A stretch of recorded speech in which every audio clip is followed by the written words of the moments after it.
इस वक्त बांग्लादेश में जो इलेक्शंस हो रहे हैं उसमें शेख हसीना ने अपने ओपोनेंट्स को जो है ना वो उड़ा के रख दिया, क्योंकि उनके ओपोनेंट्स कैंपेन इंडिया आउट चला रहे थे। उन्होंने Bangladesh national party BNP leaders को ये कहा है कि अपनी बीवियों को जला दो, क्योंकि जो बीएनपी है वो कह रहे हैं कि इंडियन साड़ीज का बायकॉट करें।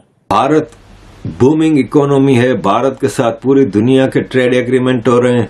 कल प्राइम मिनिस्टर नरेंद्र मोदी जी ने कहा कि ओमान और इंग्लैंड के साथ इलेक्शन के फौरन बाद फ्री ट्रेड एग्रीमेंट हो जाएंगे। अब ऐसा है कि जो एक्सपोर्ट्स हैं जो कि इंडिया से जाती हैं बांग्लादेश, $14 बिलियन है जी।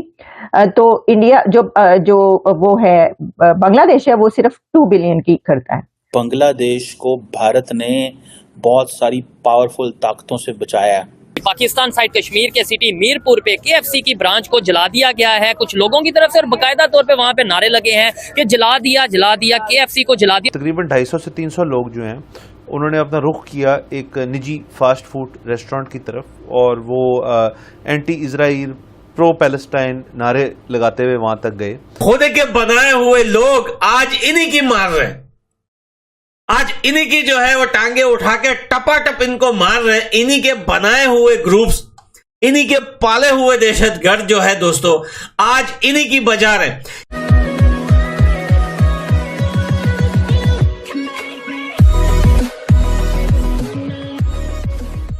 नमस्कार दोस्तों, हम सबको पता है कि पिछले दिनों जो मोहम्मद मुइज़ू जो मालदीव का प्रेसिडेंट है या फिर प्राइम मिनिस्टर है, तो उसने वहां पर एक कैंपेन चलाया था कि भाई इंडिया आउट। तो फिर वो पहले ऑपोजिशन पार्टी में था, फिर उसकी सत्ता आ गई। तो यहाँ पर बांग्लादेश में भी ऐसे ही हो रहा है कि बांग्लादेश को भी ऐसे ही लगा कि भाई बांग्लादेश की जो ऑपोजिशन पार्टी है उसने भी इस टाइप का कैंपेन करने की शुरुआत की कि भाई इंडिया आउट, क्योंकि बांग्लादेश में अच्छा खासा इंडिया का इन्फ्लुएंस है।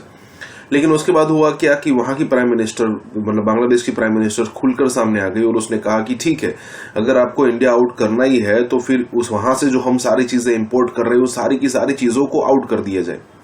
देखिए, इंडिया तकरीबन 18 to 20 बिलियन डॉलर का एक्सपोर्ट बांग्लादेश को करता है, जबकि वो एक्सपोर्ट इंडिया को सिर्फ 2 बिलियन का ही करता है। मतलब इंडिया की कई सारी चीजें जो है उस पर बांग्लादेश निर्भर करता है। उसमें कॉटन भी है, उसमें साड़ीज भी है, उसमें मसालेज भी है, उसमें कई सारी टेक्नोलॉजिकल फील्ड भी है, सर्विसेज भी है। अगर इन सारी चीजों ने मतलब सप्लाई बंद कर दिया ना इंडिया ने सप्लाई अगर बंद कर दिया बांग्लादेश का, तो बांग्लादेश एक हफ्ता सर्वाइव नहीं कर पाएगा। लेकिन कैसे भी करके सत्ता में आना है, तो वहां की पॉलिटिकल पार्टियां कुछ भी कर रही है।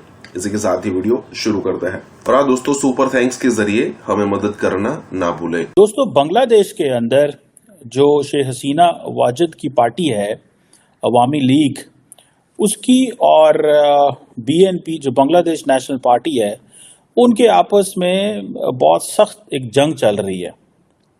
और वो जंग है भारत के ऊपर, लफ्जी जंग कह लें, जिसे हम पाकिस्तान में कहते हैं लफ्जी गोलाबारी। हमारा मीडिया ये लफ्ज बोलता रहता है, लफ्जी गोलाबारी। सो गोलाबारी जो है वो हो रही है, जिसपे शेख हसीना वाजिद जो है उन्होंने Bangladesh national party BNP leaders को ये कहा है कि अपनी बीवियों को जला दो, क्योंकि जो बीएनपी है वो कह रहे हैं कि इंडियन साड़ीज का बायकॉट करें। और इस पे ऊपर जो आप देखें, इंडिया जो है it is everywhere in the region. यानी कि एक वक्त होता था America factor used to be discuss in politics, जैसे पाकिस्तान में अमेरिका डिस्कस होता है, pro America anti America. Bangladesh के अंदर it's anti India pro India, ठीक है जनाब। और कैंपेन चलाई बीएनपी ने कि जी इंडियन प्रोडक्ट्स का बैन करो, ठीक है। शेख हसीना वाजिद जो है उन्होंने कहा है कि आप अपनी कमिटमेंट ज़रूर पूरी करें इंडियन प्रोडक्ट्स की, लेकिन अपनी जो इंडियन वो जो साड़ीज़ हैं जो उनकी बीवियां पहनती हैं उनके समेत जला दें सारा कुछ। This is what being reported. जो चीज़ें रिपोर्ट हुई हैं ये बड़ी ख़तरनाक चीज़ है और बड़ी ऑफेंसिव चीज़ है। लेकिन मुझे ऐसा लगता है कि ये जो 7 जनवरी के इलेक्शन हुए थे उसके बाद ये एक इंडिया आउट कैंपेन चली हुई है। लेकिन अगर आपको याद हो तो मैं बहुत देर पहले आपको कहता रहा कि बांग्लादेश को भारत ने बहुत सारी पावरफुल ताकतों से बचाया है। मैं आज ही बयान पढ़ रहा था, अवामी लीग के जनरल सेक्रेटरी हैं जो उबैदुल्ला कदीर साहब जो हैं, उन्होंने ये कहा कि इंडिया की सपोर्ट की वजह से बहुत सारे जो ताकतवर मुल्क हैं उन्होंने बांग्लादेश के इंटरनल मामलात में इंटरफेयर नहीं किया, मैडलिंग नहीं की।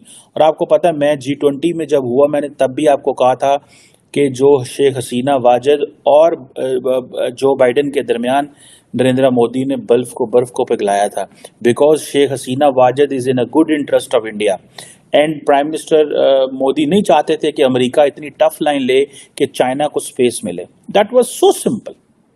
इसमें इससे clear like a broad daylight, बिल्कुल एक क्लैरिटी होनी चाहिए थी। अब ये जो बहुत सारे वो जिसे कहते हैं ना ऑपोजिशन, बीएनपी ने प्ले कार्ड्स उठाए हुए हैं और बायकॉट इंडियन प्रोडक्ट कर रहे हैं, इनको इस चीज का अंदाजा नहीं है कि India is playing very crucial role.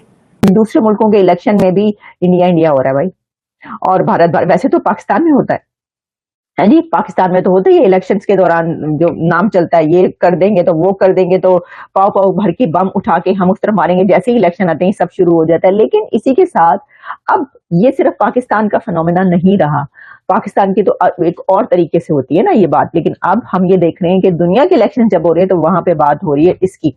अच्छा, अब इसमें एक और चीज भी आप याद रखिए कि जब हम ये बात करें तो एक आखिरी में इसका एंगल आपको बताना चाहूंगी खबर का, और वो ये है कि इस वक्त जो शेख हसीना बात कर रही है वो अक्लमंदी की बात क्यों कर रही है, और जो उनकी ऑपोजिशन है वो क्यों सिर्फ एक खास वजह से या एक नारे पर ये कर रही है। उनका नारा है क्योंकि जो बांग्लादेश की ऑपोजिशन जो इस वक्त ये नारा लगा रही है उसको पाकिस्तान से सबक सीखना चाहिए।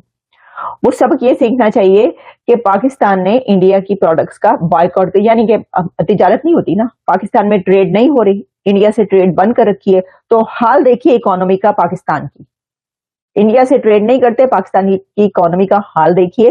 तो बांग्लादेश में जो शेख हसीना ये कह रही है वो भी शायद ये जानती है या ये सोच के कह रही हैं कि अगर बांग्लादेश में भी तुम लोगों ने वहां से इंडिया की तिजारत बंद कर दी और हमने भी ये वाला तरीका इख्तियार किया, चलो जी ऐसा है तो फिर ट्रेड बंद करते हैं, हमें नहीं चाहिए कुछ, तो हालत जो है वो IMF तक ना पहुंच जाए, हमें भी कहीं बांग्लादेश को भी कहीं नाक ना रगड़नी पड़े IMF के सामने इंडिया की प्रोडक्ट्स की बायकॉट करने के बाद। तो वो ये जो बात कर रही है उसमें ये बात पता चलती है, और इसकी प्रैक्टिकल एक मिसाल जो है, प्रैक्टिकल एग्जाम्पल आपके सामने पाकिस्तान की है। वो ठीक है कि आप और बहुत सारे उसके अंदर फैक्टर्स हैं कि जब ये बात हम कर रहे हैं कि जनाब ये जो IMF के पास जाना पड़ता है, फैक्टर्स हैं, लेकिन उसमें एक बड़ा फैक्टर तो ये भी है ना कि आप तो ये भी तैयार नहीं होते कि अपने जो आपके नेबर्स हैं उनके साथ आप ट्रेड करें।